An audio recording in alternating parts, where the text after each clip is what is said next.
Voilà, bonjour. Voilà, j'attends un petit peu que vous arriviez. Il est 20h30 et aujourd'hui nous allons traiter de comment aider mon enfant à apprendre à lire. Et je vais répondre à vos questions. Bonsoir. Donc, je me présente pour ceux qui ne me connaissent pas. Je suis Danielle Segas, conceptrice de Aimer lire écrire, après avoir été pendant 45 années orthophoniste et consultante en audio-psychophonologie. Donc, je vais essayer de répondre ce soir à toutes vos questions sur l'apprentissage de la lecture. Bonsoir tout le monde. Voilà, nous sommes 3 au rendez-vous. Et je vais attendre 6, voilà, et je vais attendre que tout le monde arrive. Vous allez me faire des petits pouces pour me dire si vous m'entendez bien, si le son est bon, si vous me voyez bien. Faites-moi des petits pouces, des petits cœurs. Bonsoir Charlotte. Nous sommes 2. Et c'est qui les 2? C'est Michel et vous ou bien Titouan? Est-ce que Titouan est avec vous? Bonsoir Charlotte. C'est qui est avec vous? C'est Michel ou c'est Titouan? Voilà, bonsoir à tout le monde. Donc j'ai beaucoup de choses. C'est Titouan. Bonsoir Titouan. Bonsoir. Je suis ravie que tu sois là. Merci. Bonsoir. Bonsoir tout le monde. Voilà la Tunisie. Bonsoir Alem. Bonsoir. Voilà, j'attends un petit peu. J'ai beaucoup de choses à dire ce soir. Et si jamais c'est trop long, eh bien, on coupera et on fera en 2 fois. On reprendra ça une prochaine fois. Je vais essayer de répondre à toutes vos questions. Donc, n'hésitez pas à mettre des questions dans les commentaires. Et si je ne réponds pas ce soir, je répondrai une autre fois. Bonsoir du Maroc, bonsoir Sama. Bonsoir Oumi Youssef, bonsoir. Oui, vous êtes nombreux du Maroc.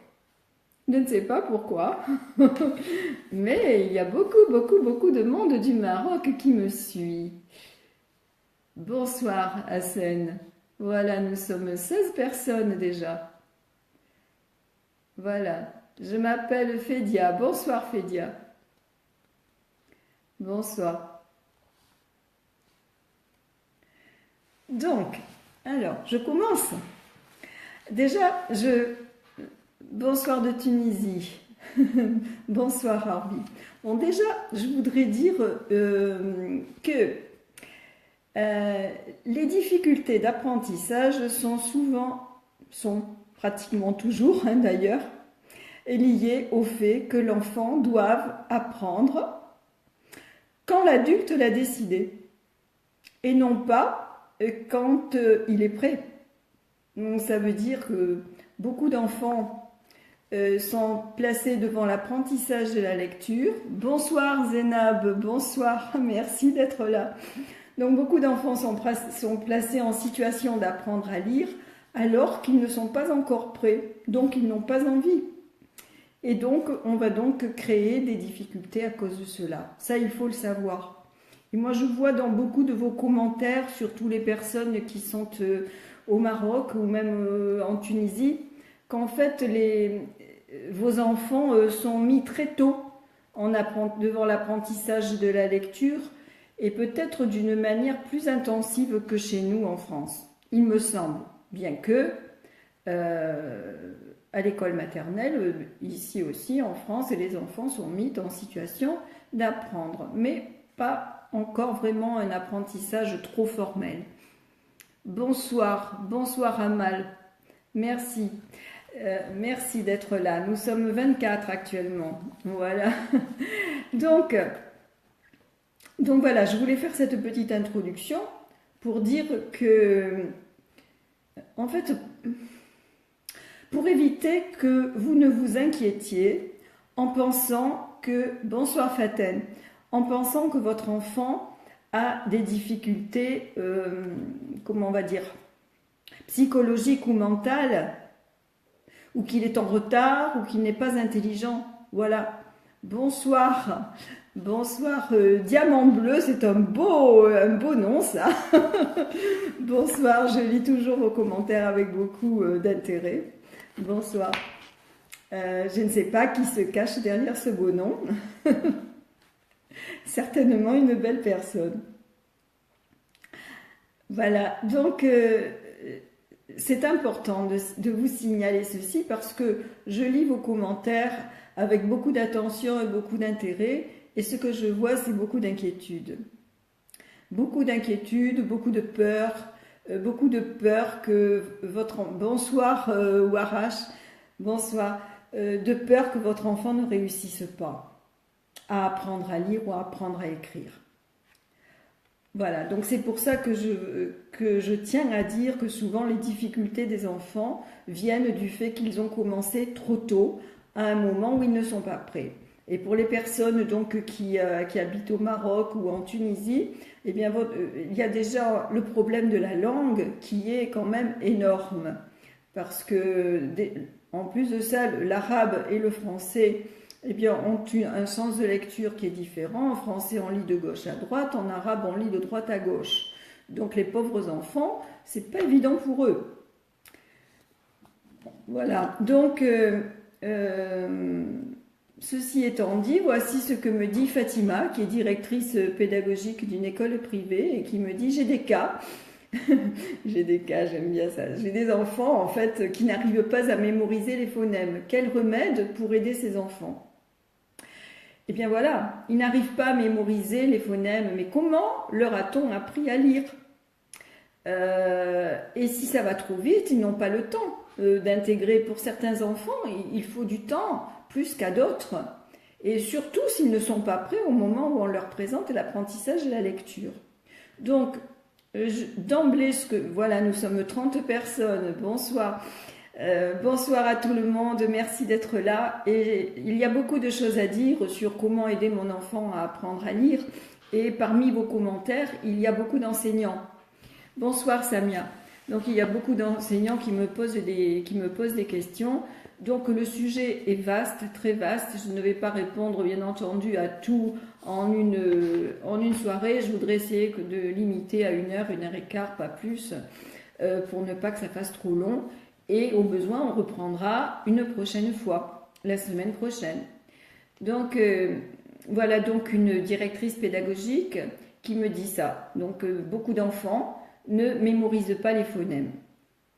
Donc je vous rappelle que le phonème, c'est la plus petite unité de son qui fait sens dans la chaîne parlée. Et donc quand je fais A, c'est un son. Et le dessin de la lettre, ça s'appelle un graphème qui représente le son A. Merci Daniel, c'est gentil, tu es un ange pour nous et nos enfants. Ça c'est Diamant Bleu qui me dit ça.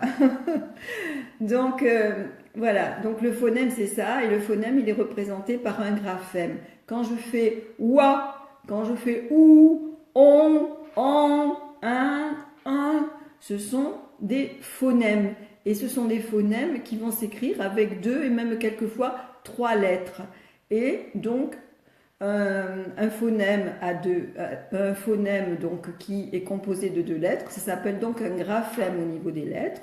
Il peut y avoir 3 lettres, A, I, N, c'est le phonème 1 qui est représenté, et c'est le graphème 1 lorsqu'il est écrit. Donc effectivement, certains enfants, voilà, il y a Zakia qui me dit, une enseignante en Algérie, qui me dit « Mes élèves ont des difficultés dans la reconnaissance et la lecture des sons complexes ». Donc les sons complexes, ce sont justement les sons qui sont représentés par des graphèmes à 2 et 3 lettres. Voilà. Donc comment faire pour que les enfants se souviennent? Donc il faut les leur faire manipuler. Et c'est vrai que à l'école maternelle, donc en 2e, 3e année d'école maternelle, c'est tout ce travail-là qui devrait être fait.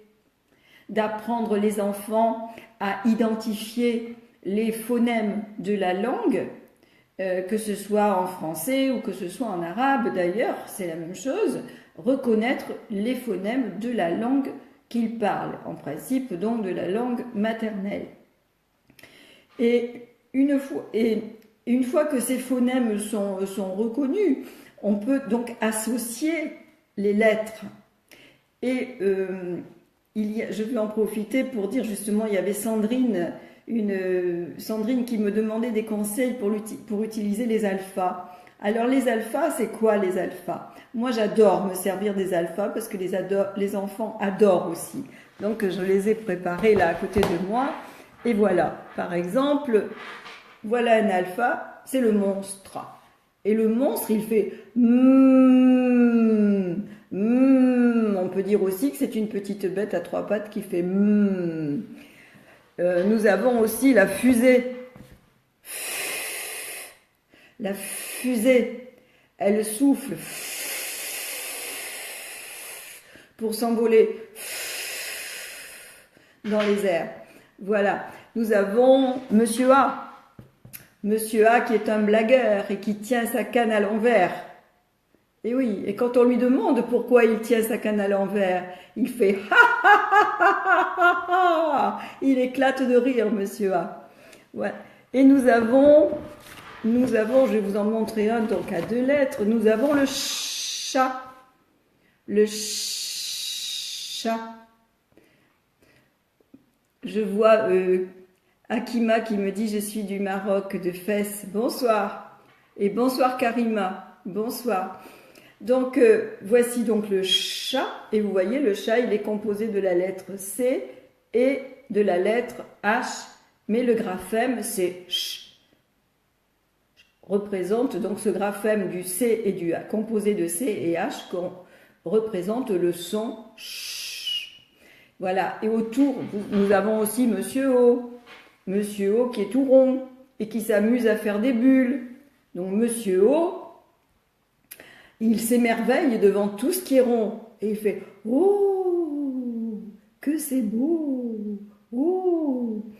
Et alors, vous êtes nombreux aussi à me demander comment aider les enfants à prononcer. Eh bien, justement, lorsqu'ils... Donc, vous voyez, ces petits personnages donc de la méthode des alphas, eh bien on peut s'en servir quand les enfants sont petits. Il y a des personnes qui m'ont demandé je voudrais apprendre à lire à ma petite fille qui a 3 ans. Et hier, il y a même quelqu'un qui m'a demandé je voudrais un programme pour apprendre à lire à ma fille qui a 1 an. Mais oui, mais pourquoi pas? Mais pas vraiment apprendre à lire, préparer l'apprentissage de la lecture. Le préparer très tôt. Comment? En racontant des histoires aux enfants, en leur racontant des histoires, mais avec des livres. Donc ils prennent l'habitude de voir des livres, de les manipuler. Et donc, on peut jouer aussi donc avec ces petits personnages représentés par des lettres. Et ils vont apprendre à reconnaître le bruit qu'ils font, la fusée qui fait... Donc, et en même temps, qu'est-ce qu'on fait? On montre à l'enfant sa bouche, notre bouche, l'enfant regarde notre bouche. Excusez-moi, j'ai le nez qui coule. Donc, le se fait donc avec la lèvre inférieure sous les dents. Le ch. Et qu'est-ce qui se passe quand je fais c'est jet d'eau qui fait ce bruit. Où est-il mon jet d'eau? J'ai le serpent qui siffle. Et là, je montre aussi. Et puis, on verra, on peut dessiner aussi sur des petits papiers pour montrer, voilà, la forme de la bouche. Mais on demande à l'enfant, quand il est tout petit, de regarder notre bouche. Et en même temps, il nous regarde, on est face à face aussi, on est dans une relation d'intimité. Bonsoir tout le monde, bonsoir. On est dans une relation d'intimité avec l'enfant nous regarde et voilà par exemple voilà le serpent qui siffle. Vous voyez la différence avec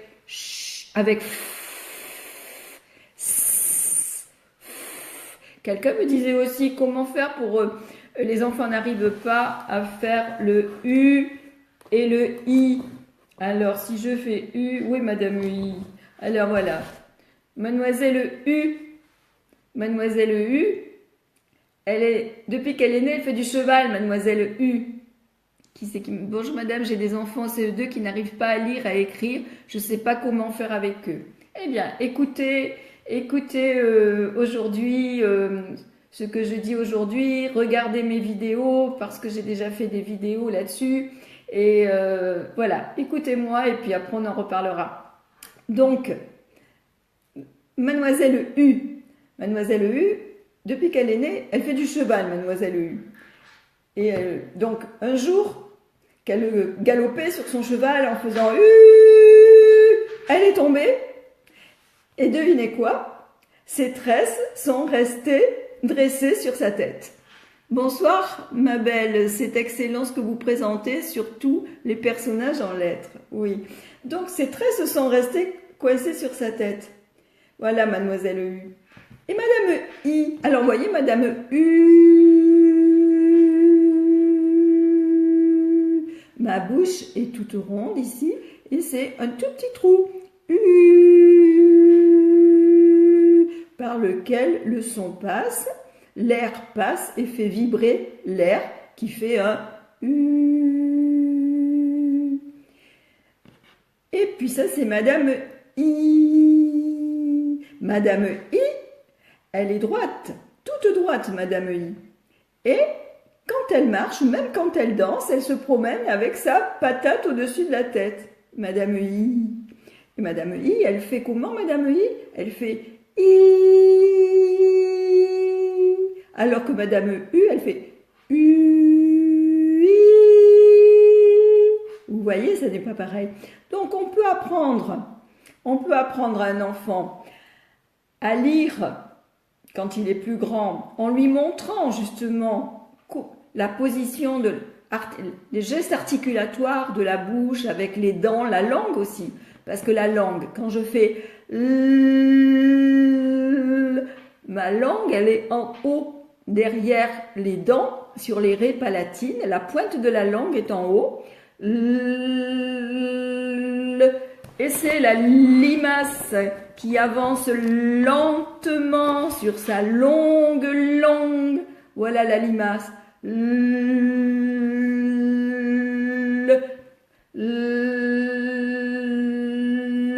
Donc, quand l'enfant est tout petit, même quand il a 1 an, vous voyez, on peut jouer comme cela avec les petits personnages, ou même si on n'a pas les petits personnages, quand on regarde un livre d'images, un livre avec une petite histoire.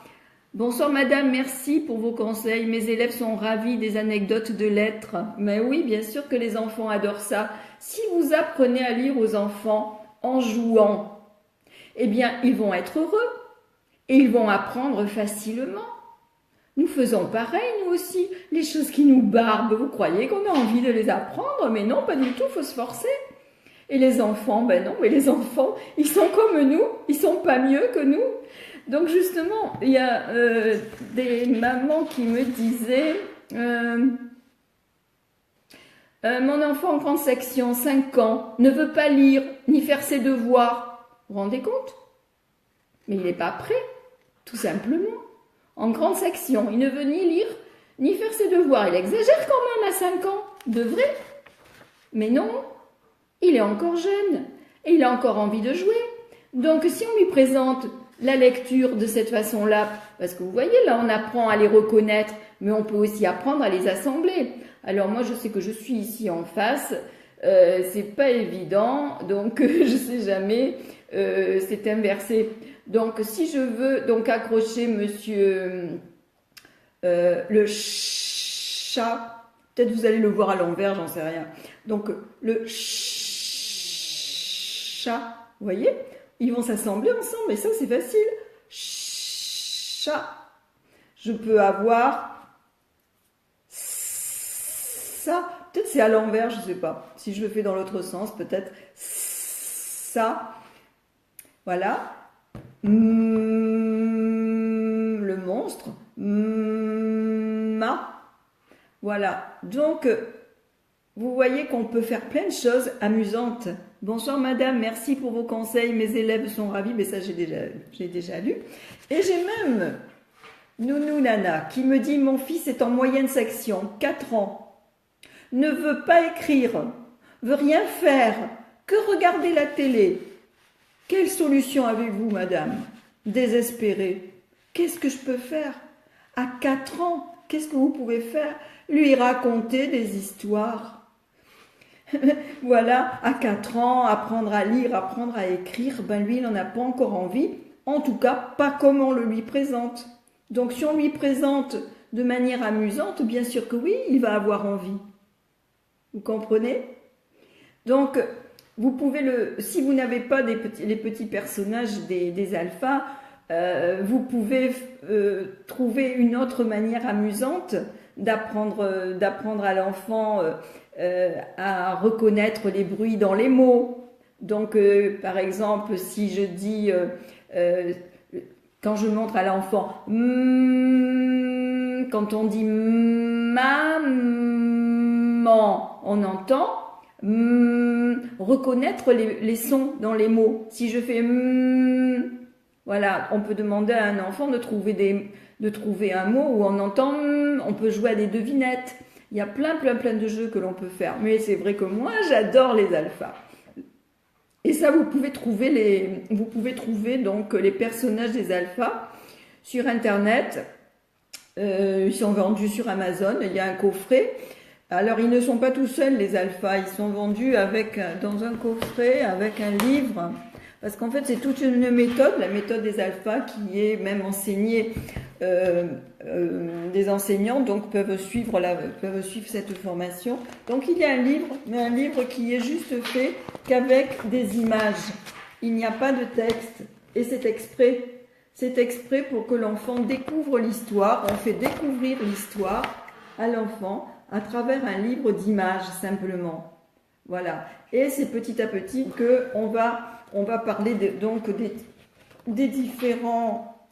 Voilà, on arrive sur la planète il y a la planète des bêtas et il y a la planète des alphas. Et nous voilà, nos petits alphas. Voilà. Donc l'enfant va découvrir ces personnages, il va les aimer, il va jouer avec, il va se les approprier, ils vont devenir ses copains. Et petit à petit, il va apprendre à reconnaître les sons du langage. Et comme les lettres représentent les sons du langage, eh bien, c'est le début de l'écriture. Voilà. Donc, un apprentissage phonémique de la lecture permet d'éviter les difficultés par la suite. Et si on a pris suffisamment de temps pour mettre ça en place tranquillement dès la maternelle, en principe, les enfants devraient reconnaître, excusez-moi, j'ai le nez qui coule, les enfants devraient reconnaître facilement, les reconnaître et les mémoriser, certains plus vite que d'autres, bien sûr, mais on peut inventer plein de jeux. J'ai fait des vidéos là-dessus, apprendre les graphies complexes en s'amusant. Allez voir, soit sur la page Facebook, soit sur ma chaîne YouTube Aimer lire, écrire, Daniel Segas. Vous trouverez, j'ai fait donc apprendre à lire en s'amusant, justement, donc avec les alphas. Je suis éducatrice et le problème que je rencontre, c'est que les parents veulent que leurs enfants doivent lire et écrire dès leur jeune âge. Mais quand on est éducateur et quand on est enseignant, on est là aussi pour éduquer les parents. On peut expliquer aux parents qu'il y a des manières d'apprendre qui sont plus conformes, comment on va dire ça, à comment ça fonctionne en fait la lecture. Qu'est-ce que lire? J'ai fait dans mon cadeau de 3 vidéos gratuites, il y en a une qui s'appelle Qu'est-ce que lire? Et j'ai fait une vidéo aussi, on n'apprend pas à lire, on n'apprend pas l'alphabet pour apprendre à lire. Donc il y a une vidéo que j'ai faite là-dessus, parce que apprendre le nom des lettres de l'alphabet, A, B, C, D, ça ne permet pas d'apprendre à lire. Parce que quand je dis B et A, ça ne fait pas BA. B et A, ça fait BA. Donc d'appeler les lettres directement par leur nom, en fait, on donne le nom des lettres, c'est pour épeler les mots. Mais pour apprendre à écrire, il ne vaut mieux pas donner le nom des lettres de l'alphabet. Donc j'ai fait une vidéo que vous retrouverez aussi sur la page Aimer lire écrire. Sur ma chaîne YouTube, j'ai pas toujours le temps de. Il y a plus de vidéos sur la page Facebook que sur la chaîne YouTube pour la bonne raison que je n'ai pas toujours le temps de les charger parce que ça prend du temps pour charger une vidéo sur la chaîne YouTube, alors que sur Facebook, eh ben, c'est rapidement fait. Donc voilà. Donc oui, je sais, je vois bien à travers les commentaires des parents, il y en a. Il y a des parents qui me voyaient quand les parents disent voilà à 4 ans son enfant ne veut pas lire, il veut rien faire, il veut juste regarder la télé. On voit bien que derrière il y a une volonté que l'enfant réussisse absolument à apprendre à lire et à écrire, et plus on va lui apprendre jeune et mieux ça sera. Si bien que voilà, je ne sais pas quelle est l'intention de la personne qui m'a laissé ce commentaire en me disant un programme pour aider sa petite fille de 1 an à apprendre à lire. Mais voilà, donc il y a le désir, en fait, que l'enfant réussisse. Voilà. Et donc on va lui apprendre le plus tôt possible, comme ça on est sûr qu'il va réussir. C'est pas sûr, parce que si on présente trop tôt, on va créer des difficultés. Alors que si on présente l'apprentissage de la lecture à un enfant lorsqu'il est prêt, eh ben ça va se faire facilement, il n'y aura pas besoin de forcer. Voilà. Voilà. Bonsoir. Bonsoir tout le monde. Donc voilà. Le début de l'apprentissage, ça peut se faire tôt. Ça peut se faire, oui, à 1 an, mais en s'amusant. Et surtout en lisant des histoires aux enfants. Aïcha me dit, ma fille 2e année de primaire ne veut pas faire ses devoirs toute seule à la maison.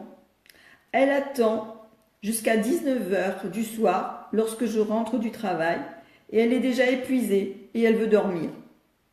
Comment faire pour la convaincre de faire toute seule ses leçons? Et quand j'interroge un peu, la maman me dit, la maîtresse dit de laisser les enfants faire tout seuls et de les laisser se tromper. En fait, cette petite fille, elle ne veut faire son travail, ses devoirs qu'avec sa maman. Elle ne veut pas les faire avec quelqu'un d'autre qu'avec sa maman. Et sa maman rentre à 19h le soir. Et c'est clair qu'à 19h, la petite, elle a sommeil, c'est plus l'heure de faire les devoirs. Donc moi, ce que je comprends dans cette situation, c'est que la petite fille a besoin d'avoir avec elle sa maman en exclusivité. Et que le temps des devoirs, c'est pour elle un moment où elle a sa maman pour elle toute seule.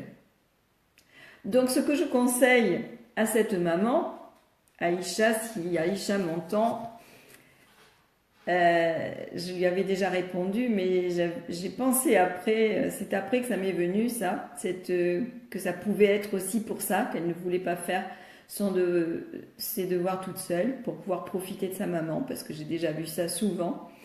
Eh bien, c'est que la maman lui dise de faire son travail, de se dépêcher à faire son travail avant qu'elle n'arrive, parce que ensuite, la maman va passer un moment avec elle. Et ça pourrait être, par exemple, après avoir mangé, que la maman raconte une histoire, lise une histoire, en couchant la petite fille, qu'elle lui lise une histoire et qu'elle reste avec elle 1/4 d'heure, 20 minutes. Ça pourrait être aussi de passer 1/4 d'heure, 20 minutes à faire un jeu. Un jeu, mais ça peut être un jeu, ça peut être aussi un jeu de lecture, parce qu'il existe des jeux pour aider les enfants. Par exemple, moi je joue beaucoup aux jeux de famille, et je les fabrique même, les jeux de famille, de mots.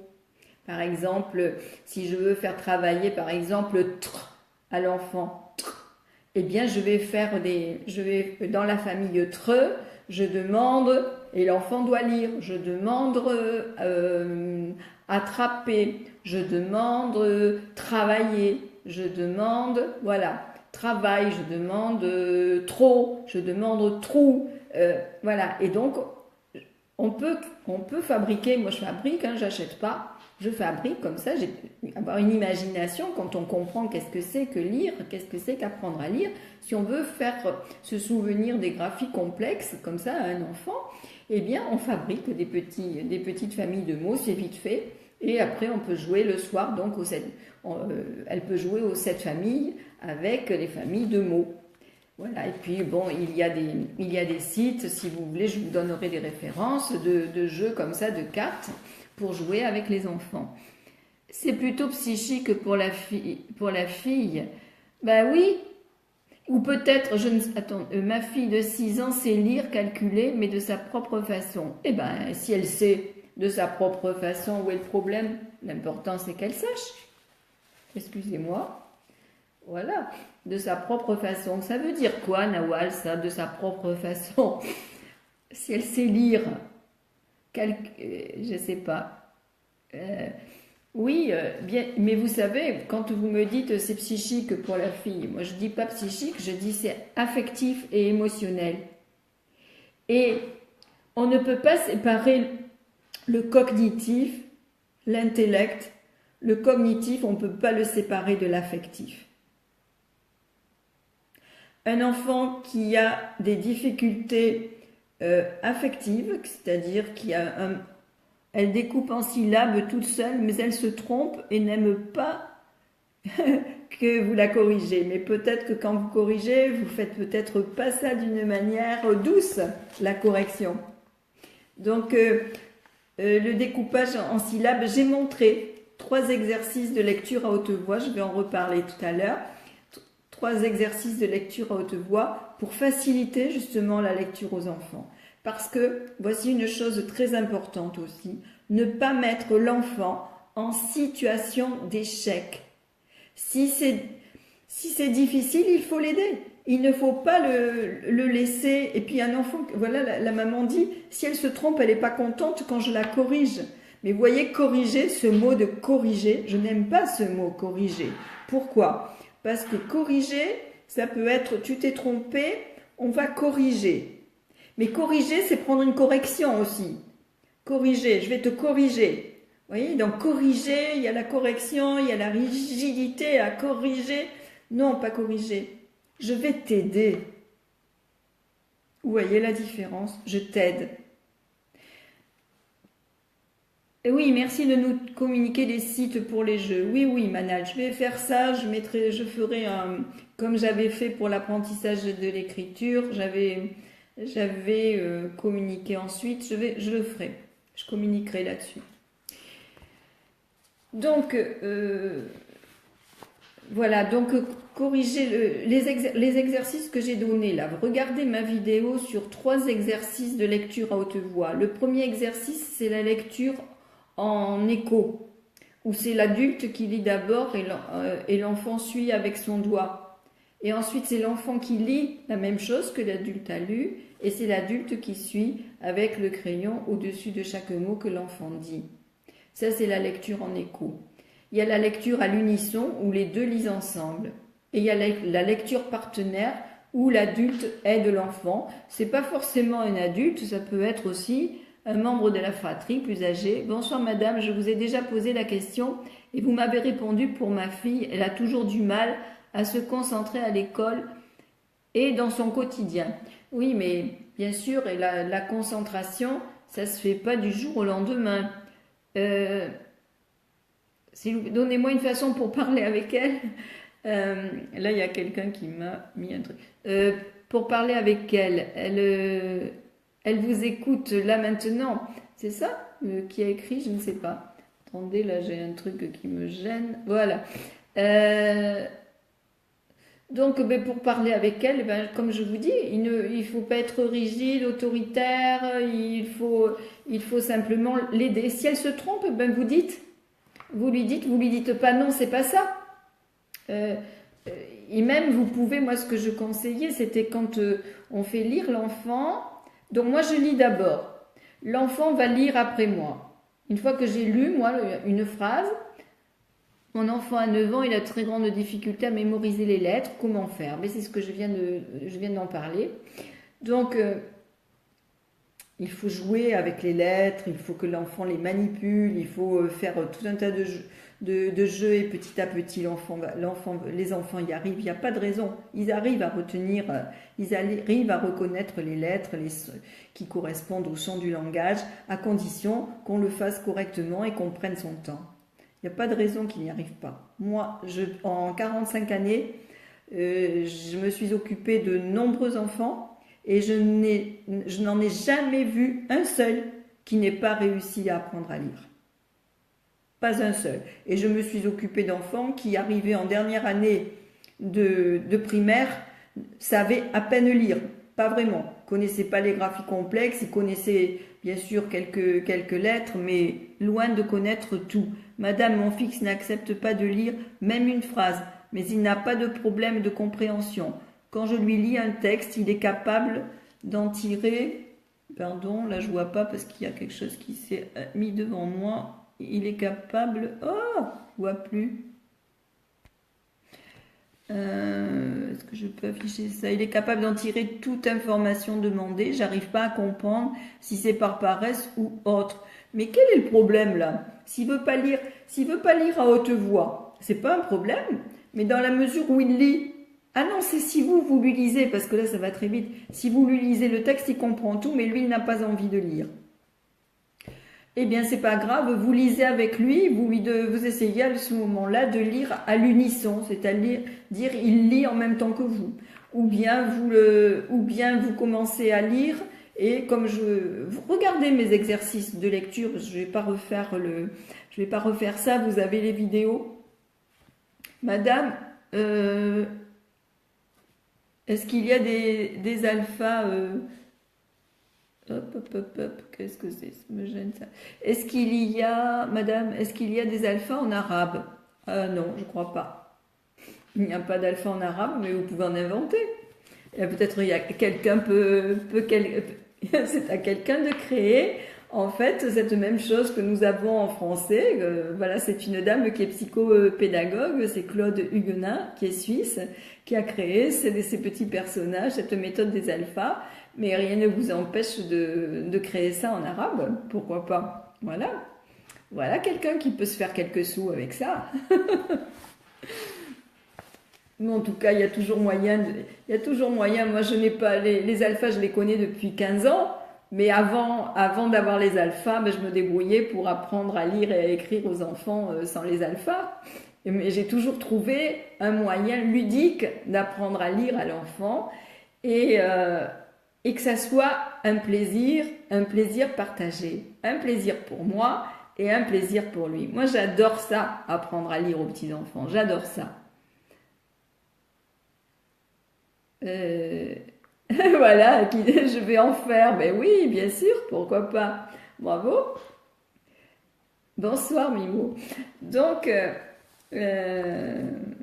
voilà, donc je disais qu'en fait il y a un lien entre le cognitif et l'émotionnel, le cognitif et l'affectif.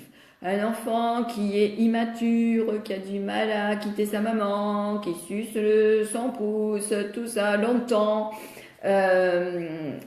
eh bien il va avoir du mal en fait à acquérir une certaine autonomie. S'il a du mal à acquérir une certaine autonomie, il va avoir du mal aussi parce qu'il faut une certaine autonomie pour apprendre à lire. Là, ce sont excusez-moi parce qu'en fait, j'ai des notifications qui viennent sur ma page. Je ne sais jamais les enlever, ces notifications de Messenger. Donc voilà pour l'histoire de la petite fille qui ne veut pas faire son travail toute seule. Ensuite, j'ai Sabi qui me dit « Mon fils de 8 ans, 3e année, de primaire CE2, parle très bien français mais n'arrive pas à lire ni écrire. Son professeur m'a dit que s'il ne commence pas cette année, il ne pourra jamais se rattraper. J'ai peur et je ne dors pas à cause de ce problème. » Eh ben oui. Et oui. Donc, c'est faux. Faut pas écouter ça. Quelqu'un qui vous dit que votre enfant, voilà, là, il a 8 ans, Donc, je ne sais pas, moi, si c'est en arabe ou si c'est... Ah non, ça doit être en français. Il parle très bien français, mais n'arrive pas à lire ni écrire en français. Je ne sais pas en arabe, mais à lire en français. Et que s'il n'y arrive pas là maintenant, ben, il ne saura jamais. C'est faux. C'est faux. Donc, eh bien, il faut aider l'enfant, voir ce qu'il sait, ce qu'il ne sait pas, et puis lui faire acquérir petit à petit ce qu'il ne sait pas. Et bien sûr que oui, qu'il va y arriver. Donc, il faut faire un point pour savoir ce que l'enfant a acquis et ce qui lui reste à acquérir. Et franchement, l'exercice de lecture à haute voix que je vous ai donné, notamment celui qui s'appelle la lecture en écho, pour un enfant qui commence à lire, eh bien, c'est tout à fait faisable. C'est pas compliqué. Il faut que l'enfant comprenne l'assemblage. L'assemblage, on lui fait...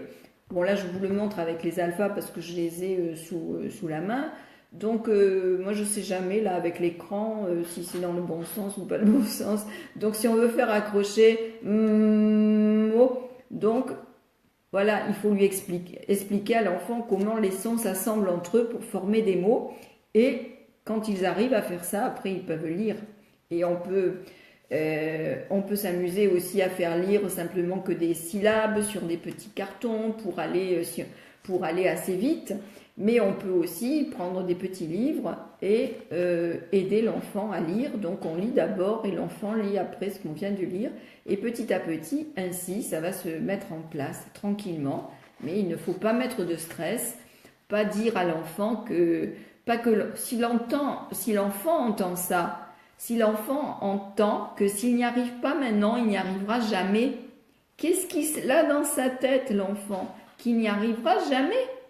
Donc, qu'est-ce qui se passe? Eh bien, il n'y arrive pas, parce que c'est ce qu'il croit. Moi, mon fils parle un peu en français, je veux améliorer son niveau. Mais oui, mais son niveau, il va s'améliorer au fur et à mesure qu'il va parler. Et l'apprentissage de la lecture, c'est un bon moyen d'améliorer le niveau de langue. Donc, que l'on soit, je parle aussi pour les personnes française. Pour les petits-enfants français, c'est la même chose. Un enfant, quelquefois, a un niveau de langue qui n'est pas très, très bon, ou même des difficultés de parole pour prononcer les mots. Eh bien, la lecture, quand on fait un apprentissage phonémique de la lecture aide, surtout comme je vous ai montré au début, en montrant bien comment se fait l'articulation des sons. Eh bien, la lecture aide à l'apprentissage de la langue, à améliorer le langage et à améliorer la prononciation. Souad me dit, qui est enseignante en français, me dit: cette année, j'ai des élèves qui sont éveillés, mais ils ont un grand problème de lecture et ils n'arrivent pas à déchiffrer. Et ils sont suivis en orthophonie, mais pas de progrès. Comment les aider? Ben voilà, ben qu'est-ce qu'il faut faire? Il y a Sémia qui pose un peu la même question pour des élèves de 5e année qui ont des difficultés. Et ben qu'est-ce qu'il faut faire? Il faut faire le bilan de ce qu'ils savent et le bilan, bien sûr, de ceux qui ne savent pas et qui restent donc à acquérir. Et il faut les faire travailler à ce niveau-là. La plupart des enfants qui ont des difficultés d'apprentissage ne connaissent pas bien les graphies complexes, tous les sons qui font un, A-I-N, un, E-I-N, un, I-N, I-M, Y-N, Y-M, les yeux, I-2-L, les ouilles, œil, œil. Voilà, ces sons qui sont difficiles. Les enfants qui ont des difficultés d'apprentissage les connaissent mal. Et donc, ensuite, il faut aussi voir faire une lecture silencieuse d'un texte et leur poser des questions pour voir s'ils ont compris. Parce que peut-être que s'ils ont du mal, elle dit qu'ils ont du mal à déchiffrer, peut-être qu'ils sont gênés par le problème de la prononciation, si c'est en arabe, s'ils sont de langue arabe et qu'ils doivent apprendre le français. Même des petits enfants français peuvent être gênés dans la lecture à haute voix parce qu'ils ne prononcent pas bien. Donc, faire lire silencieusement un texte en leur disant de lire dans leur tête. Attention. Madame, très ravie par votre explication, seulement pour soutenir et aider l'enfant et même orienter les parents, on nous adresse souvent un coach ou un psychologue. ben tant mieux. Je ne sais pas si je comprends bien le problème. Si l'enseignant ne peut pas aider l'enfant, l'idéal, vous comprenez bien qu'en fait, l'idéal, c'est un système éducatif où les enfants ne seraient pas mis en difficulté. Or, ce système-là n'existe pas. Il y a des écoles privées alternatives qui essaient justement donc une autre forme d'apprentissage. Et même, je pense que bientôt ça va se mettre en place. On commence à voir des expériences qui se font dans certaines écoles, dans certains collèges, dans certains lycées, d'un enseignement plus participatif, actif, coopératif, par petits groupes. Voilà, donc ça va venir, mais ça n'est pas là. Donc, ce qu'il faut faire, eh bien, c'est que les enseignants avec la façon en fait qu'ils ont d'enseigner à toute une classe, ça n'est pas facile pour eux. C'est ce que me disent d'ailleurs certains enseignants me disent, qui c'est qui me disait ça, je n'ai pas le temps de faire de la lecture à haute voix en classe, et faut-il les corriger quand ils se trompent? Où est-ce que j'ai mis ça? Eh bien, les corriger, ben non, pas vraiment corriger, mais c'est pour ça organiser des petits ateliers et mettre les enfants par deux avec un élève qui sait mieux lire que l'autre et faire l'exercice de la lecture en écho.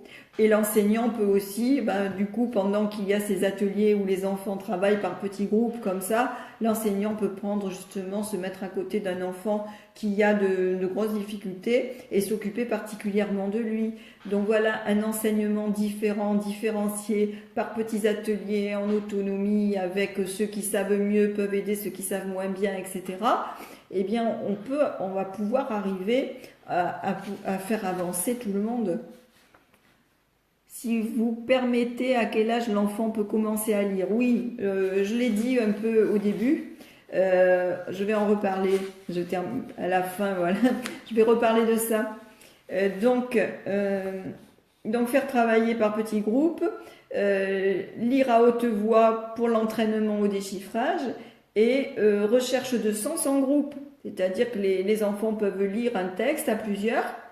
Donc, chacun lit un petit morceau de texte et ensuite il y a des questions auxquelles il faut répondre que l'enseignant aura préparées, et donc les enfants vont ensemble répondre aux questions. C'est pas forcément chacun pour soi, c'est sous forme d'entraide.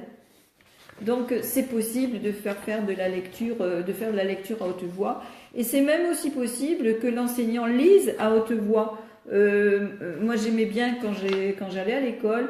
L'enseignante, je me souviens même, j'étais en dernière année de primaire, l'enseignante nous lisait une histoire tous les soirs un petit peu, quand on avait rangé nos affaires, elle nous faisait un quart d'heure à 20 minutes d'un livre, et voilà, et donc elle nous lisait le livre mais ça pouvait durer un mois, ça pouvait durer un peu plus, et on attendait avec impatience le lendemain pour avoir la suite de l'histoire. Voilà. Donc, ensuite, qu'est-ce que j'ai? Comment aider mes élèves à lire couramment? 6e année de primaire, fin d'études. Lire couramment, ça prend du temps, en fait, de lire couramment. Qu'est-ce que ça veut dire, lire couramment? Couramment, ça veut dire créer du sens en même temps qu'on lit. Et c'est pareil, vous trouverez sur ma page Facebook Aimer lire, écrire, vous allez trouver une publication où j'ai montré ça. Il y a l'image d'un petit garçon à côté d'une dame qui fait de la lecture à haute voix avec le casque à retour vocal, audio-vocal. Et en dessous, il y a une image, c'est une capture d'écran que j'ai faite d'une vidéo de Stanislas Dehaene, qui est un neuroscientifique, et qui montre bien justement la voix qui va donc graphème, phonème, phonème, sens, c'est-à-dire quand je lis donc avec mes yeux voient ce qui est écrit, voient l'image de ce qui est écrit, les lettres. Il faut que j'aille donc dans les centres du langage pour associer cette lettre écrite qui est une image au son qu'elle représente et ensuite aller chercher le sens des mots dans ma boîte à mots. Mon garçon de 15 ans n'arrive pas à bien lire un texte en français et du coup il ne comprend rien. Il est en tronc commun, première de lycée, il a un retard cumulé et considérable en français. Il est découragé, je suppose. Il est désespéré et se sent dépassé. Donc il refuse d'apprendre. Comment lui faire aimer la lecture à son âge? On en a parlé, Zénab, vous avez commandé le casque. Il n'y a pas de problème, j'ai parlé avec lui. On a fait, en fait, vous voyez, parce que c'est possible. Donc j'ai fait une communication en vidéo. J'ai vu ce garçon de 15 ans qui est super intelligent, mais lui se croit bête. Comme il a eu des difficultés pour apprendre, et ben voilà, il ne se croit pas intelligent. Hein. Vous savez, j'ai fait une vidéo qui s'appelle Arrête de croire que tu es nul, et une autre vidéo ça c'était pour les enfants, et une autre vidéo pour les parents qui s'appelle 4 clés pour aider ton enfant à aimer apprendre à lire et à écrire. Et dans cette vidéo, j'explique aux parents d'arrêter de comparer les enfants aux autres, d'arrêter de croire qu'il ne va pas y arriver, d'arrêter de croire qu'il n'est pas intelligent, etc., etc. Regardez ma vidéo. Et donc, résultat, vous voyez, un enfant de 15 ans, mais qui n'a pas confiance en lui, qui est persuadé qu'il n'y arrivera pas. Et moi, quand on s'est vu, quand je l'ai essayé de le rassurer, je crois qu'il a compris. Je lui ai expliqué comment fonctionnait le cerveau. Je lui ai expliqué comment, en faisant de la lecture à haute voix avec le casque, il allait dynamiser son cerveau. Il allait réussir à comprendre ce qu'il lit au fur et à mesure qu'il lit. Et son retard va diminuer et il va pouvoir. C'est un garçon qui est super intelligent. Et il y a est-ce que vos vidéos sont sûres? Je vois pas ce qui est écrit. Je sais pas pourquoi ça défile pas. Est-ce que vos vidéos sont sur votre page? Oui, mes vidéos sont sur la page Aimer lire écrire et vous les trouverez aussi sur ma chaîne YouTube Aimer lire écrire. Mais si vous allez dans l'onglet vidéo de la page Aimer lire écrire, vous allez trouver toutes les vidéos. Je ne les ai pas enlevées, elles sont toutes là. Donc, il faut absolument épauler vos enfants. Le système scolaire est assez sélectif. Ne soyez pas sélectif à la maison.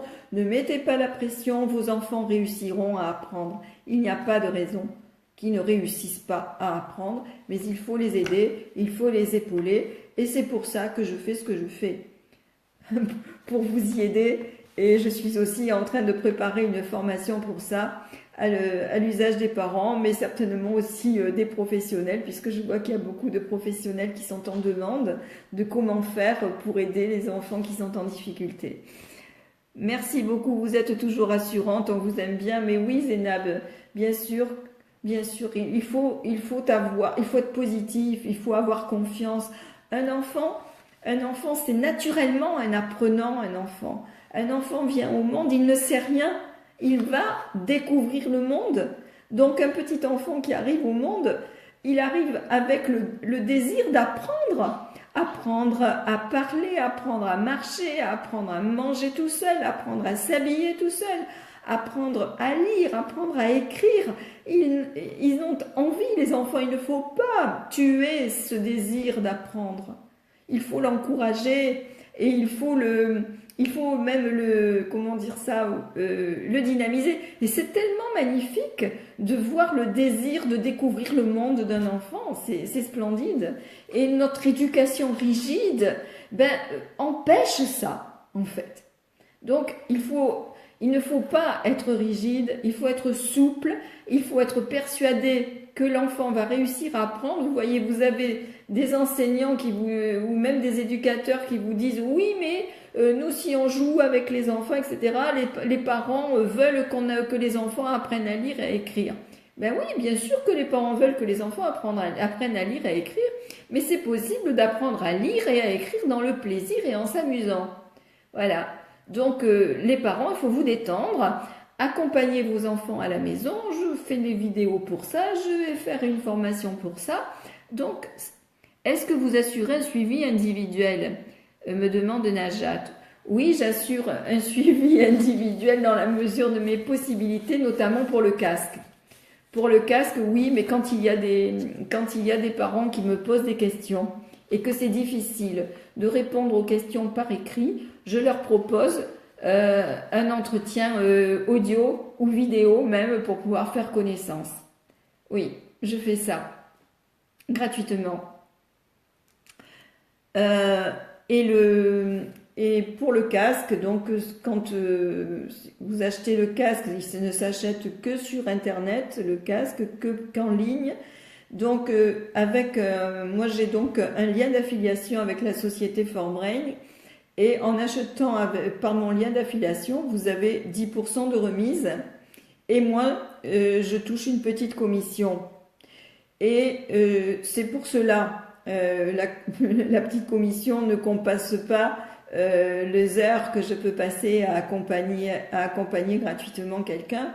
Mais ça, c'est moi qui ai choisi de faire ça, d'accompagner individuellement les personnes qui ont acheté un casque pour les aider justement dans l'utilisation du casque en fonction des difficultés rencontrées par l'enfant ou par l'adulte lui-même, puisque les adultes peuvent tout à fait se servir du casque pour se dynamiser. Vous voyez, moi je fais la conférence avec le casque. Pourquoi? Parce que d'entendre ma voix amplifiée par le micro, ici il y a une petite boîte, un petit boîtier avec un filtre dynamique donc à l'intérieur, qui permet de dynamiser le cerveau au fur et à mesure que je parle, et j'ai des idées claires, et je ne suis pas fatiguée, et je contrôle plus facilement ma voix.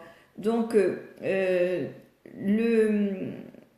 de la lecture à haute voix quand on est adulte, ça nous aide à nous dynamiser, ça nous aide à nous entendre, à entendre notre propre voix, donc à s'affirmer, parce que notre voix, elle est unique. Je serai reconnaissante, me dit Najat. Ben oui, merci. Lama, elle me dit merci pour vos efforts.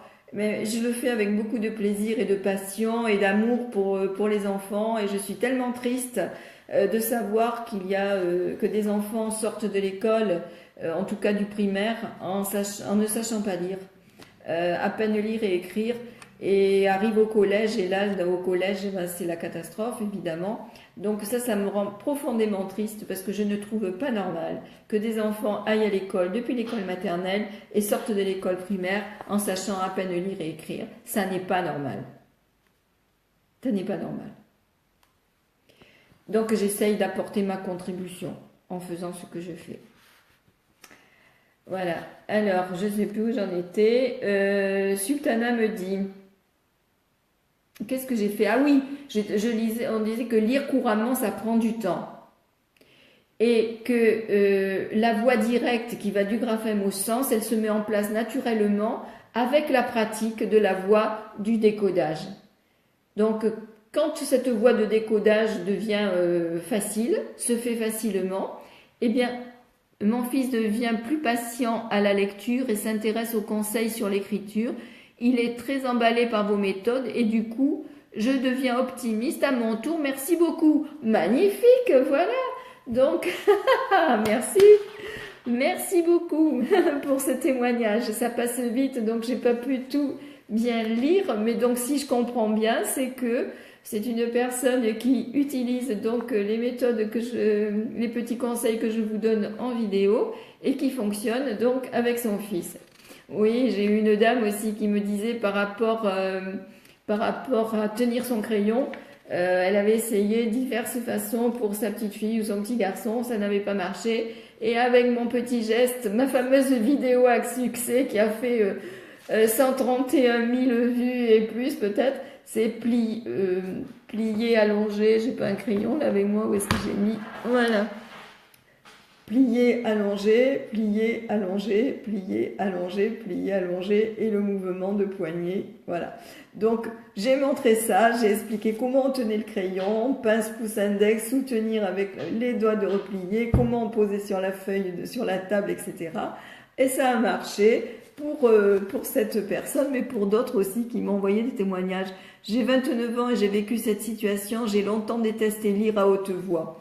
Oui, parce que lire à haute voix, si on vous laisse lire à haute voix et que c'est pénible, que c'est difficile, eh bien, vous n'avez pas envie de lire à haute voix, surtout s'il faut lire devant toute la classe et que vous avez, vous, l'impression que vous lisez moins bien que les autres, vous vous comparez aux autres et du coup, vous n'avez pas envie de lire à haute voix parce que vous vous sentez nul. Mais là, quand je propose les exercices à haute voix, ça n'est pas la même chose. Au contraire, ces exercices à haute voix, ils sont faits pour faciliter la lecture à haute voix pour l'enfant et travailler cette voix de décodage.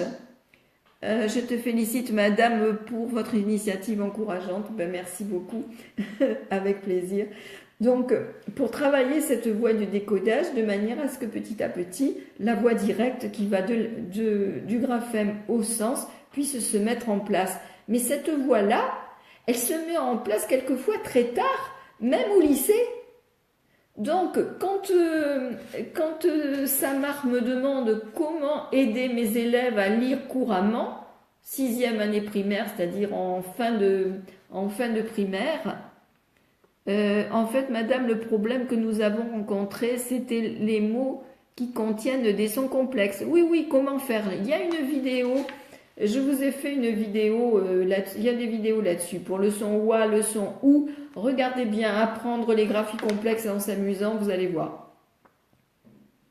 Et puis, il suffit de les apprendre séparément et de faire manipuler ça dans des mots avec les enfants. J'ai montré déjà le livre de Sylvestre de Sacy, qui est la Bible des orthophonistes, Bien lire et aimer lire, où vous avez, par exemple, si je prends, on va prendre les graphies complexes. Là, ici, par exemple, j'ai le son O, AU et EAU. Voilà. AU et EAU. Et en plus, dans la méthode phonétique de Madame Borel-Maisoni, qui est la papesse de l'orthophonie, c'est elle qui a créé l'orthophonie, on l'appelait la papesse de l'orthophonie, eh bien, voilà, le son O, il se fait comme ça, O. Donc, le A et le U, ça fait O aussi. Et le E, le A et le U également. Et donc, on peut faire des petits cartons où on écrit ro, où on écrit beau, des veaux, des petits, voilà. Et l'enfant devra lire les syllabes et ensuite, voilà, ou même on lui dit la syllabe, il doit la reconnaître. Avant qu'il ne la lise, on lui montre des petits cartons avec les syllabes écrites et on écrit, vous voyez, les graphies voyelles que l'on vient d'apprendre, on les met en rouge et les consonnes, on les met donc en noir. Voilà. Et donc, on peut installer devant l'enfant plusieurs petites syllabes et on lui demande « Merci beaucoup pour vos explications, mon fils vous suit, il s'appelle Yasser. » Bonsoir Yasser. Merci Loubna. Merci Yasser d'être là et j'espère que ce que je raconte t'intéresse. Donc voilà, et donc avec les syllabes, on peut demander à l'enfant de montrer ro, de montrer beau, de montrer veau, de montrer vro, même, vous voyez, des mots qui ne veulent rien dire, des syllabes qui ne veulent rien dire, exprès pour justement aider l'enfant au décodage, de passer donc du graphème au phonème, c'est tout, et pas le sens. Et après, on va mettre des mots qui font sens comme gâteau, chapeau, rideau, poireau. Voilà. Et ça aussi, on peut les écrire sur des petits cartons. Et ainsi, l'enfant a dans une boîte où on met dans des enveloppes, ben, le son O, on peut le mettre dans une enveloppe. Donc ça, c'est la famille des O. Voilà. Et puis, vous voyez, on peut jouer aussi comme cela.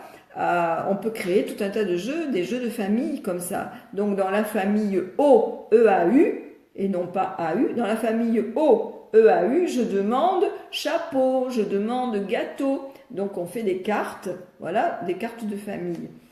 Ben, ça demande un petit peu de travail pour préparer cela pour les enfants, mais bon, c'est amusant aussi. On peut le faire avec eux. C'est-à-dire qu'au lieu de faire nos petites cartes nous tout seuls, on peut le faire avec eux, devant eux, avec eux. Ils s'amusent à découper, tout. Voilà, ça prend du temps, mais c'est pas grave. C'est pas grave. L'important, c'est que ça prenne du sens pour l'enfant. Votre explication m'a beaucoup plu. Je vous suis reconnaissante.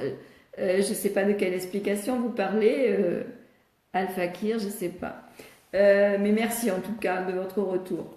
Donc voilà, pour les graphies complexes, il faut les travailler séparément. Ensuite, ah oui, c'était Sultana qui me disait la lecture à haute voix en classe, j'ai pas le temps, voilà. Et elle demande s'il faut les corriger au fur et à mesure. Donc j'ai expliqué que non, qu'elle pouvait créer un atelier de lecture tous les jours un petit atelier de lecture qui va durer, mettons, une demi-heure. Et les enfants font ça par groupe de 2 ou de 3. La lecture en écho, elle peut la faire avec un jour avec un élève, un autre jour avec un autre, donc les élèves qui sont en difficulté particulièrement. Et puis utiliser l'exercice partenaire où ils s'aident les uns les autres. Donc mon enfant n'aime pas lire. Alors, que faut-il faire quand on a un enfant qui n'aime pas lire? Eh bien, j'ai fait une vidéo aussi là-dessus qui s'appelle « Mon enfant a 9 ans et il n'aime pas lire ». Eh bien, moi, qu'est-ce que j'ai répondu? J'ai répondu « Lisez-lui des histoires qui l'intéressent ». Un enfant qui n'aime pas lire, qu'est-ce que vous voulez faire? Vous allez le forcer à lire? Mais non. Comment on peut aider nos enfants à connaître le verbe de la phrase? Alors là, non, on ne va pas faire ça ce soir. Madame, pouvez-vous nous donner des leçons sur, je ne sais pas trop quoi, sur ça, je suppose, sur ça, et merci madame, je suis de la ville d'Oudja du Maroc. Oui, mais ça c'est l'orthographe, ça et la grammaire, donc je ne fais pas ça ce soir. on fera ça plus tard. Aujourd'hui, on parle de la lecture essentiellement. Donc, un enfant qui n'aime pas lire, d'abord, s'il n'aime pas, c'est qu'il y a une raison. S'il n'aime pas, c'est que peut-être il ne sait pas, que c'est trop difficile. Donc, c'est pour ça qu'il faut le soulager. Lisez sur la page de Aimer lire écrire, hier soir, j'ai mis le témoignage de Catherine, la maman d'Amaury. Eh bien, Amaury est un enfant de 12 ans qui avait des difficultés de lecture. Et moi, quand j'ai connu, quand Catherine m'a laissé des commentaires, ça c'était cet été, elle parlait même de dyslexie, mais moi je n'aime pas parler de dyslexie. Je vais vous en parler tout à l'heure. Je n'aime pas dire ce mot-là. C'est un gros mot pour moi, je n'aime pas l'utiliser. Qu'est-ce que c'est 6e année primaire, quoi? Donc, bien, on force pas un enfant qui n'a pas envie de lire, on force pas. Par contre, on va essayer de comprendre pourquoi il n'a pas envie, quelles sont ses difficultés, comment aider les élèves à faire la différence entre pe et be. Oui, d'accord. Pour la lecture, hein. Ok. Et Bassama qui me dit « Bonsoir la fée de la lecture, me voilà baptisée. » Voilà, j'aimerais bien être une fée de la lecture avec ma petite baguette magique. Hop, tous les enfants sauraient lire et écrire, magnifique. Vous savez, dans la méthode des alphas, il y a la sorcière, il y a Furiosa. Et le projet de Furiosa, eh bien, c'est d'empêcher les enfants d'apprendre à lire et à écrire. Et alors, elle règne, Furiosa, elle règne sur la planète des bêtas.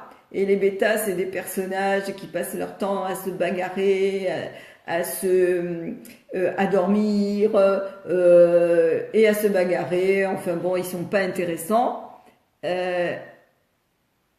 Non, la rédaction, Fatih, ça sera plus tard. On parle de l'apprentissage et la lecture, on parlera de l'écriture plus tard. Et pour le bégaiement qui empêche mon fils de lire, ben justement, ça aussi, le casque peut aider. Je finis d'accord, je laisse cette histoire, bégaiement, etc. Ok. Donc, Furiosa, elle veut capturer tous les alphas pour empêcher les enfants d'apprendre à lire et à écrire, parce que comme ça, elle sera la reine de l'univers. Si plus personne ne sait lire et écrire, eh bien, Furiosa va pouvoir être la reine du monde, en fait. Voilà. Et donc moi, je suis la fée de la lecture.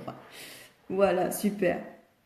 Mon fils ne connaît pas la différence entre le D et le B. Oui, parce que ce sont des lettres qui sont des lettres symétriques.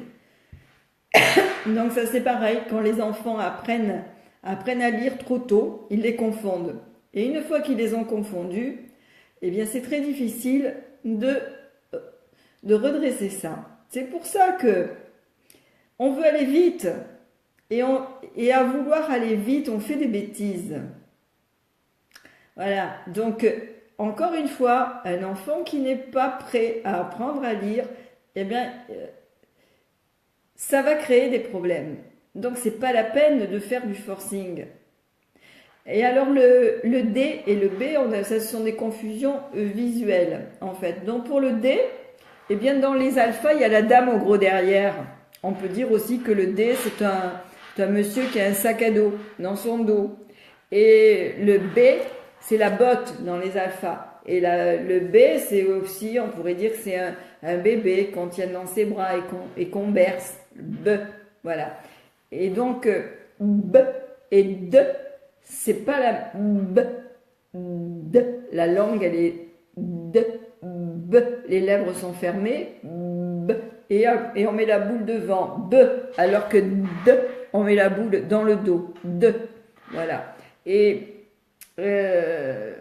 les enfants finissent par y arriver, mais ça reste longtemps, cette histoire de confusion du B et du D, et ils hésitent quelquefois quand ils lisent. Hein. Quand ils lisent à haute voix, je vois, moi, des enfants qui se corrigent tout seuls par le sens du mot, mais sinon, dès qu'ils voient la lettre, eh bien, ils se trompent encore, hein, certains. C'est pas facile après à rééduquer, ça. Une fois que l'enfant s'est trompé, eh ben, il a du mal vraiment à lâcher ça. Et D comme do et B comme bébé, une méthode qui marche, ben oui, mais ça marche pas tout le temps. Hein. Moi, je leur fais faire même coucher avec un coussin, et je lui dis, ben ils sont couchés par terre, et je lui dis, tu fais le B, tu décides le B avec un coussin qui va être donc sur le ventre, c'est B. Et maintenant, le coussin, tu le mets dans le dos, et c'est D. Voilà. Le B, le ventre, je dis avoir un gros bidon, voilà. Le bébé, B dans les bras. Oui, on peut trouver tout un tas de trucs, mais n'empêche que pour certains, ça reste longtemps. S'il vous plaît, madame, en CE1. Ma fille, donc, en CE1, trouve beaucoup de difficultés en lecture et je ne sais pas comment puis-je l'aider. Ben oui, c'est le sujet d'aujourd'hui, on est en train d'en parler. La boucle devant comme un bébé, la boucle derrière comme le dos. Oui, mais la boucle devant comme un bébé, le bébé, il n'a pas de boucle. C'est juste que on peut dire qu'on tient le bébé dans ses bras devant pour le bercer. Et que ça fait, du coup, ça fait ça imite notre corps plus nos bras comme ça qui tiennent le bébé. C'est vrai que dans bébé, on entend B, et les bras devant pour bercer le bébé, voilà, forment la lettre B avec notre corps à la verticale. Mais franchement, pour certains enfants, ça marche. Pour d'autres, ça ne marche pas. Et il faut plus de patience. Mon fils n'aime pas lire les histoires. Ben, Fatih, il aime peut-être pas lire les histoires, votre fils, mais il aime peut-être que vous lui en lisiez des histoires. C'est pas obligé. Le ventre de la maman aussi qui tient le bébé qui porte le bébé dans son ventre pour le bébé. Oui. Donc Fatih, si votre fils n'aime pas lire des histoires, peut-être qu'il aime bien qu'on lui en lise des histoires. Et puis c'est pas grave s'il n'aime pas lire des histoires. L'important c'est qu'il sache lire. Et je vais vous dire un truc, moi, ça fait des années que je ne lis plus de romans. Pourquoi ? Parce que je lis plein d'autres choses et que je n'ai pas le temps de lire des romans. Je suis avide de découvrir tout un tas de choses au niveau du développement personnel, au niveau des neurosciences, au niveau de la pédagogie, au niveau de tout ce qui existe là dans cet univers de la lecture et de l'écriture, de la spiritualité et du développement personnel, que franchement, je n'ai plus de goût à lire des romans parce que je n'ai pas le temps. Mais ça, c'est pas grave. Madame, peut-on considérer un son qui contient plusieurs lettres comme un graphème? Oui, c'est ça. Oui, mais oui, c'est ça le graphème. Et je l'ai expliqué au début, mais vous n'étiez peut-être pas là. Le son O-E-A-U, c'est un graphème. Voilà. C'est le son 1-E-I-N, c'est un graphème. Mais même A, c'est un graphème. En fait, le graphème, c'est la plus petite unité de lettres qui fait sens dans la chaîne écrite. Et le phonème, c'est la plus petite unité de son qui fait sens au niveau de la chaîne parlée. Donc, un graphème correspond à un phonème. J'associe la lecture à la méthode Borel. Oui, c'est ça. La méthode Borel, c'est celle-ci. C'est celle qui est dans le livre que vous trouvez dans le livre Aimer, lire, écrire avec les gestes aussi qui montrent l'articulation. Le, il est tout droit et ça montre que la langue, elle est en haut. Voilà. Ici, c'est le petit chat dans la gorge parce que la langue, elle est au fond et le point d'articulation, il est au fond et ça ronronne comme un chat. Voilà. Donc, le c'est une petite bête à trois pattes qui fait voilà. Oui, la méthode Borel, c'est une excellente méthode pour apprendre à lire et vous avez toute la progression. Il n'y a pas besoin de se fatiguer. Vous trouvez le livre sur Amazon et vous avez la progression pour l'ordre dans lequel présenter les graphies, pour ne pas les confondre. Et donc justement, le B et le D, moi je remarque dans les livres que le B et le D sont présentés souvent presque très rapprochés et du coup les enfants les confondent et c'est pour ça que c'est intéressant aussi au lieu d'apprendre le B, vous voyez l'écriture cursive c'est intéressant pour éviter justement les confusions, tandis que si on a une barre et voilà donc de commencer par l'écriture cursive ça peut aider à ne pas confondre le B et le D parce que si on l'a sous forme de en écriture cursive, on ne peut pas confondre le B et le D. On les confond en écriture du livre. J'ai pas vu. Du mal à comprendre. Je n'ai pas lu ce qu'il y avait écrit, mais je lirai ensuite les commentaires et je répondrai. J'essaye de répondre à tous vos commentaires, mais là, vous savez, ça devient de plus en plus difficile parce que, si vous regarderez sur la page, il y a 13 800, je crois, personnes qui sont abonnées et 13 200 qui aiment la page. Donc c'est énorme, 13 600 personnes. Et voilà, donc quand il y a des commentaires, j'essaye de répondre à tout le monde. Quelquefois je les vois pas, ça passe, voilà, ça peut passer, ça peut être difficile de les voir quelquefois. Mais de toute façon, je ferai régulièrement des lives comme ce soir pour répondre aux questions des uns et des autres. Donc pour un enfant qui n'aime pas lire, mais il ne faut pas forcer, il faut lui raconter des histoires, lui lire les histoires et éviter en fait qu'il prenne la lecture en horreur et faciliter pour lui la lecture en lui lisant par exemple un enfant qui est en, mais je sais pas moi, qui est en deuxième année, mettons, ou troisième année même de primaire et qui a des textes entiers à lire et qui n'est pas capable de les lire, eh bien c'est important que le parent les lise pour lui faire lire à lui un petit peu, mais pas tout le texte parce que ça sera trop pénible pour lui, et lui faire lire un petit peu, mais bien comme je disais avec l'exercice de lecture à haute voix en écho. Et là, ça va faciliter pour lui, ça va être facile, ça peut même être à l'unisson, ensemble, en deux, à tous les deux. Et en plus, si c'est fait avec bienveillance, avec plaisir, sans se fâcher, sans crier, ben, l'enfant va prendre du plaisir et petit à petit, il va apprendre. Si on crie, si on gronde, si on se fâche et si on punit, les connexions neuroniques pour apprendre ne se font pas.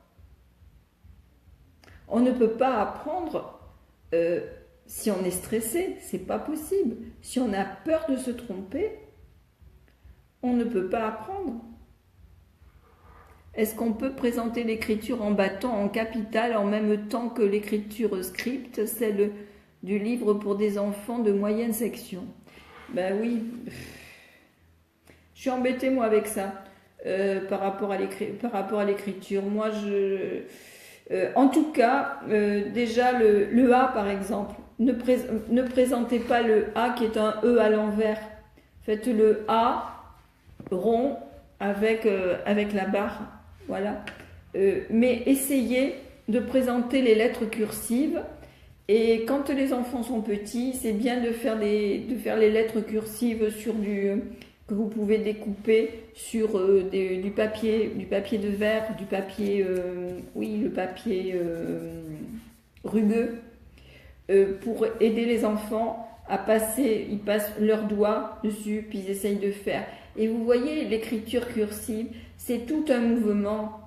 Et donc il y a tout le corps qui apprend en même temps. Les lettres bâton, boum, boum, boum, boum, bouf. Tandis que si vous faites un B, vous voyez, c'est peut-être pas si facile que ça à faire, mais c'est pas grave, on prend le temps et vous amenez les enfants au tableau et je vais le montrer ça, moi dans la formation que je fais, je vais faire ça pas à pas pour vous montrer, pour justement accompagner enseignants et parents comment on fait en fait pour apprendre à écrire à l'enfant. Et on commence d'abord le P, le B, ok, oui, j'ai vu. Donc, on montre bien à l'enfant le sens de l'écriture. On monte, on tourne, on descend, on tourne, on remonte un petit peu. Petite cuvette. Alors, bien sûr, il y a des lettres qui sont plus difficiles à faire les unes que les autres. Mais quand l'enfant arrive à faire ça, d'abord à la verticale, au tableau, après, on va passer sur un plan horizontal et ça va être... il peut apprendre à passer d'abord son doigt sur les lettres rugueuses pour s'entraîner, et après une fois qu'il l'aura fait comme ça on peut les lui faire aussi avec de la pâte à modeler, des petits rondins de pâte à modeler, et il essaye de le représenter, voilà, en écriture cursive. Franchement, je sais très bien qu'à l'école on commence avec les lettres bâtons.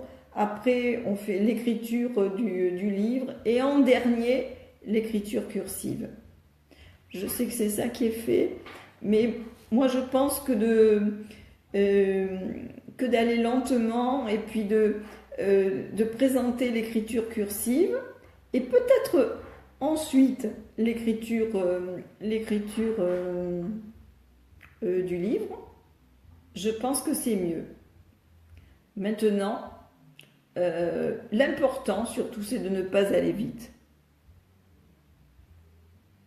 Fatih me dit, alors lire un texte à haute voix donne des résultats satisfaisants. Ah oui, tout à fait. Lisez le commentaire de Catherine.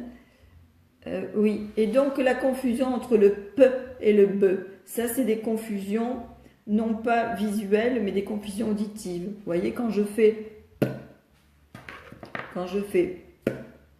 ça éclate. Quand je fais B, ça éclate sur mes lèvres comme le P, mais en plus ça chante dans la gorge. Donc ça fait B, B. Et il faut faire sentir à l'enfant en prenant sa main, en mettant la main de l'enfant sous notre gorge, et on lui fait sentir que ça chante dans la gorge, alors que ça éclate et ça chante pas. On a la même chose pour et puis ça chante, alors que ça ne chante pas. On a la même chose pour et pour D qui chante. On a la même chose pour les F, S, Ch qui soufflent et les V, Z, J qui chantent. Est-ce que vous avez aidé, comme je peux faire, apprendre à mon fils 6 ans l'écriture en lettres braille? Non, j'ai pas fait ça moi, l'écriture en lettres braille. Oui, lire à haute voix nous aide à mieux comprendre un texte. Oui, ben oui, et bien oui, puisque le fait de lire à haute voix, on utilise les centres du langage. Et souvent, les enfants lisent avec les yeux, simplement, et ils voient ce qui est écrit comme une image et non pas comme du langage. Et du coup, ils ne comprennent pas ce qu'ils lisent. Donc c'est important que les enfants, même s'ils ne lisent pas à haute voix, c'est important qu'ils lisent à haute voix dans leur tête. Voilà. Et petit à petit, en travaillant cette voix du graphème au phonème, du phonème au mot, petit à petit, quand cette voix sera bien créée, cette voix neuronique, imaginez que ce sont des connexions qui se font dans le cerveau. Et quand ces connexions sont bien créées, à ce moment-là, ça peut aller directement de ce qui est écrit au sens, au mot, à ce que ça veut dire.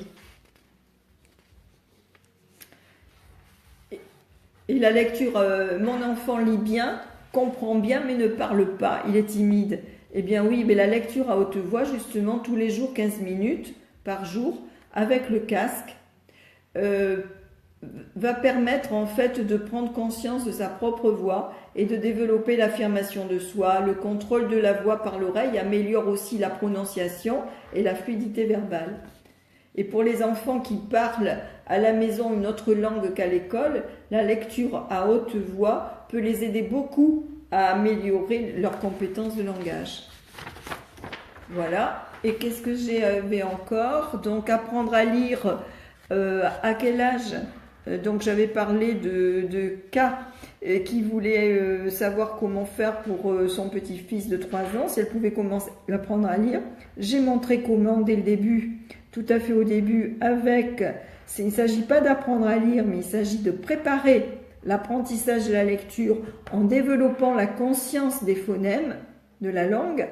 Et pareil pour un petit enfant de 1 an, on peut s'amuser en lui faisant regarder des livres d'images, etc. Et on peut s'amuser donc à lui faire reconnaître en fait avec les petits personnages des alphas, lui faire reconnaître quel est le personnage qui fait celui qui fait celui qui fait voilà. Donc avec les enfants petits, les alphas c'est super, sous forme de jeu. Et puis, tranquillement, il n'y a pas le feu. Hein, voilà, pour ne pas essayer d'aller trop vite et d'apprendre à lire à un enfant de 1 an. Non, mais préparer la lecture, oui, que l'enfant soit prêt petit à petit, une fois qu'il va reconnaître bien tous les sons du langage, qu'on va avoir aiguisé sa conscience phonémique, parce que ça s'apprend, ça se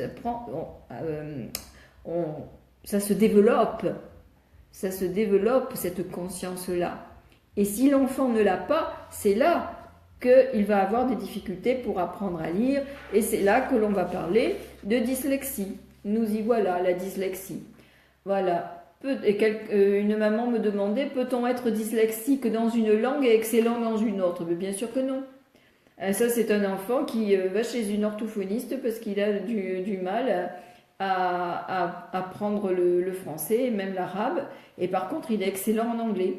Et à la maison, je crois qu'il parle le kamil. Et donc, comment aider les enfants qui ont une dyslexie? Eh bien, déjà, moi, je n'ai parlé de la dyslexie là qu'à la fin, parce que déjà, si on s'y prend bien pour apprendre à lire à un enfant, si on prépare bien, donc en lui racontant, en lui lisant des histoires, en développant la conscience phonémique, si on le met devant l'apprentissage de la lecture alors qu'il est prêt à apprendre, alors il n'y aura pas de problème. Et ce qu'il faut savoir, c'est que la plupart du temps, on appelle dyslexie ce qui ne l'est pas.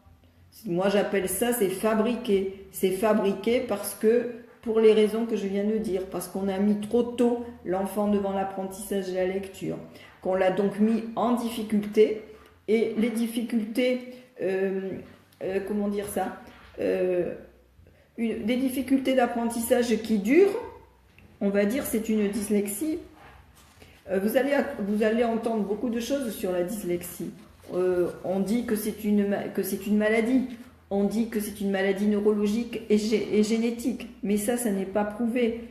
Ça, c'est ce qui peut être dit. Vous pouvez trouver ça sur Internet. Vous pouvez trouver ça même dans des livres. Mais les scientifiques cherchent. Et j'en parle dans mes vidéos aussi déjà de ça. C'est qu'ils ont trouvé, en faisant les IRM donc de personnes qui ont une dyslexie, ils ont trouvé des amas de neurones. Et chez ceux qui n'ont pas de dyslexie, on n'a pas regardé le cerveau de tout le monde. Hein. Donc, on n'aurait pas trouvé ces amas de neurones. Donc, ils ont fait le rapprochement en se disant que c'était ces amas de neurones qui étaient responsables de la dyslexie. Et ces amas de neurones, c'est quoi? C'est au moment de la migration neuronique pendant la vie intra-utérine, eh bien, il y aurait des neurones qui n'auraient pas migré. Et ils ont découvert le gène responsable de la migration des neurones. Donc, quand ils ont trouvé le gène qui empêche, on va dire, cette migration de se faire correctement. Et comme ils ont fait le rapprochement entre ces amas de neurones et la dyslexie, du coup, on en déduit qu'on a trouvé le gène de la dyslexie. Mais non, on ne l'a pas trouvé, le gène de la dyslexie. On a trouvé le gène, justement, de cette anomalie de la migration des neurones, mais pas de la dyslexie. Mais on ne sait pas si la dyslexie est vraiment due à ça ou pas. Voyez ? Donc tout ce qui dit recherche en neurosciences, dit hypothèse. Et une hypothèse aujourd'hui va être contredite demain par une autre hypothèse. Je ne sais pas si vous avez suivi, mais il y a peu de temps de cela, je crois que c'est à Nantes, des chercheurs disaient qu'ils avaient décelé le mystère de la dyslexie qui se trouvait dans l'œil, en fait. Et une anomalie en fait au niveau de la tâche, je ne sais pas trop quoi, etc. Mais la dyslexie n'est pas, on ne trouve pas que des confusions visuelles dans la dyslexie. Donc comment expliquer les confusions phonétiques? Voilà. Donc déjà de penser, et ce qui est dit aussi encore plus grave, c'est que on est dyslexique et on le reste toute sa vie. On est NAIT, dyslexique, et on va le rester toute sa vie. On va trouver moyen de compenser, mais on va rester dyslexique. Vous vous rendez compte? Une fois que... Si on dit ces choses-là, comment est-ce que... c'est normal qu'on soit inquiet, c'est normal qu'on se dise qu'on va pas, que l'enfant se dise que voilà, il est dyslexique, donc il va pas réussir à apprendre à lire. Justement, plusieurs fois des mamans me disent il est dyslexique, donc il sera jamais bon en français. Mais pourquoi dire ça? Pourquoi dire ça? Parce que c'est faux, hein. C'est faux. Il y a des dyslexiques, des gens qui ont eu une dyslexie enfant. C'est pour ça que je n'aime pas dire dyslexique. Il a une dyslexie, mais il n'est pas dyslexique. Parce que il est dyslexique. Moi, je vois des parents dans les groupes de parents là, qui disent mon enfant est dyslexique ou multidys. Il est TDAH, il est top, il est TSA, il est... Non, il l'est pas, il a. Comment pouvons-nous parler oralement comme un Français? Moi, comment faire? Il faut parler, et puis venir en France et puis rester plusieurs. Oh là là, qu'est-ce que j'ai fait? Excusez-moi, je ne sais pas ce qui se passe. Voilà, j'ai voulu sortir ça et rester plusieurs mois dans un pays pour pouvoir vraiment maîtriser la langue. Mon fils a des difficultés de mémoire, on a beau à lui apprendre, il intervertit les lettres du mot, mais pas souvent, mais elle a la parole d'un homme. Je comprends pas. Mais elle a la parole d'un homme. Mon fils a des difficultés de mémoire, on a beau à lui apprendre, il intervertit les lettres du mot, mais pas souvent. Non, je comprends pas là. Je comprends pas bien ce que ça veut dire. Donc, en fait, voilà, la dyslexie, genre, ça fera peut-être l'objet d'une autre communication, une autre fois, parce qu'il y a beaucoup de choses à dire là-dessus, mais en tout cas, sachez qu'en dehors de cas extrêmes, on étiquette trop souvent dyslexique un enfant qui a de simples difficultés d'apprentissage de la lecture et qui disparaissent avec une bonne approche pédagogique et psychologique. Parce qu'une fois que l'enfant a été en difficulté, eh bien, il faut lui redonner confiance à lui et aux parents. Et c'est là le plus gros du travail. Le plus gros du travail, il est au niveau psychologique. Coucou Paul, merci. Je te vois, mais je n'ai pas de son. Comment ça se fait? Et les autres, vous avez du son? Ah, il n'y a plus de son? Est-ce que vous m'entendez? Parce que si je parle pour rien, me voilà bien. Vous ne m'entendez plus? Vous m'entendez? Oui? Faites-moi des pouces pour me montrer que vous m'entendez. Est-ce que vous m'entendez? Oui? Faites des pouces. Oui, on vous entend bien. Ah bon. Donc c'est mon ami Paul Caron du Canada. Ah oui, super. Merci. Merci. Donc c'est mon ami Paul qui n'a pas de son. Bon, très bien. Oui, on vous écoute, on vous entend. Merci. Ok. Merci beaucoup. Donc de toute façon, j'arrive à la fin là, hein, il est 10h déjà, et donc j'arrive à la fin. Donc je disais que ce qu'il fallait savoir, c'est qu'en dehors de cas extrêmes avec de grosses difficultés, on étiquette souvent dyslexique un enfant qui a de simples difficultés d'apprentissage de la lecture qui disparaissent avec une bonne approche pédagogique et psychologique. Parce que j'expliquais qu'il fallait redonner confiance à l'enfant et redonner confiance également aux parents. Et je vous invite à regarder, à montrer à vos enfants la vidéo « Arrête de croire que tu es nul » et vous, parents, de regarder la vidéo qui s'appelle « 4 clés pour aider ton enfant à aimer apprendre à lire ». Voilà, et ces 4 clés, c'est justement un enfant qui n'a pas confiance en lui ne peut pas apprendre. Voilà, un enfant qui n'a... Fatih me dit, nous suivons avec vous. Ok, donc un enfant qui n'a pas confiance en lui ne peut pas apprendre. Et la première des choses, c'est de lui donner confiance et surtout de ne pas lui enlever sa confiance dès le départ, ça serait mieux, vous comprenez? Donc voilà, nous sommes avec un système qui est... un système qui peut être trop rigide, un système qui peut être sélectif, un système qui veut que tout le monde apprenne la même chose en même temps et au même âge. Al-Fakir qui me dit on aimerait rester un peu plus avec vous parce que vous nous apprenez beaucoup de choses. Oui, mais oui, moi aussi, j'aime bien faire ce que je fais et j'y prends du plaisir. Mais là, on arrive à la fin et c'est l'heure et je suis un peu fatiguée aussi, je dois dire. Donc voilà, donc vous avez ces vidéos donc à montrer à votre... Et voilà, mais j'ai fini d'ailleurs. Voilà, c'est fini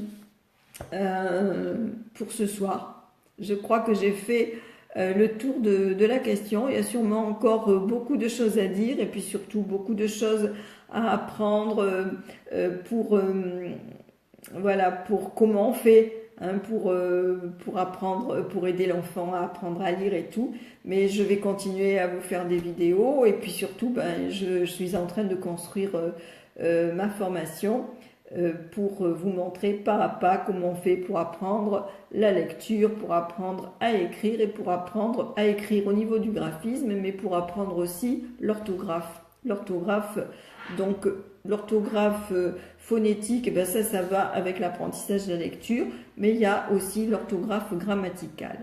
Ben voilà, ben je vais vous souhaiter une bonne nuit également à tous. N'oubliez pas, pour ceux qui ne l'avaient pas fait et qui sont intéressés, pour recevoir mon cadeau de 3 vidéos, gratuites et inédites, de cliquer sur le lien que j'ai mis au-dessus de la vidéo, donc aimerlire.com cadeau. Voilà. Et si vous voulez prendre connaissance du casque, eh bien je vous ai mis aussi les références de ma page et il y aura une grosse promotion de la société à Noël. En général, ils avaient fait 20% pour la rentrée des classes, ils feront 20% aussi pour Noël, auxquels s'ajoutent les 10% auxquels vous avez droit en commandant par mon lien d'affiliation, ce qui ferait 30% de remise. Voilà, et au lieu d'être à 279 €, à ce moment-là, le casque est ça à 197 €. Voilà, donc je vous souhaite une excellente nuit et je vous dis à très bientôt. Au revoir à tous. Au revoir. Au revoir, bonne nuit. Voilà, et soyez rassurés pour vos enfants, ne vous inquiétez pas trop. Au revoir.